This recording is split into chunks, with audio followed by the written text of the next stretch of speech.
Sa gitna ng kontrobersya kaugnay ng PDAF, hindi naman lahat ng pork barrel funds ay nakukurakot dahil may ilan ding nakinabang gaya ng mga estudyanteng nabigyan ng scholarship. Matapos itong ideklarang unconstitutional, problema tuloy nila ngayon ang pantusto sa kanilang pag-aaral. May news to go si Salima Refran. Namumroblema ngayon ang college student na si Glenn dahil nawala ng kanyang scholarship. Benepisyaryo kasi siya noon ng Priority Development Assistance Fund o PDAF.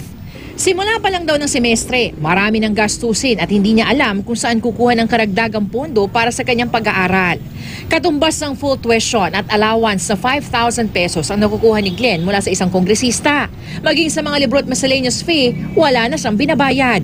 Wala na po yung naasahan namin kasi malaking tulong din po yung nare-receive namin from the scholarship para kahit pa paano maibsan yung mga pangangailangan sa school, mga projects, lalo po yung mga textbooks na nare-require sa amin. Pero para sa mga tutol sa PDAF, isa itong sistema na pinapalaganap ang politika ng utang na loob.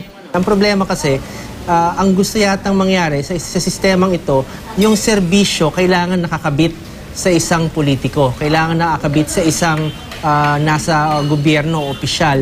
Para nang sa gayon, yung pagbibigyan ng serbisyo, merong kaakibat na parang pabor.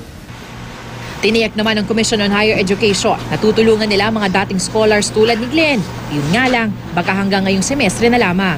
Mangangalap tayo ng pondo para masuportahan yung mga currently enrolled na. Kasi kawawa naman sila, hindi naman nila kagustuhan yung nangyari.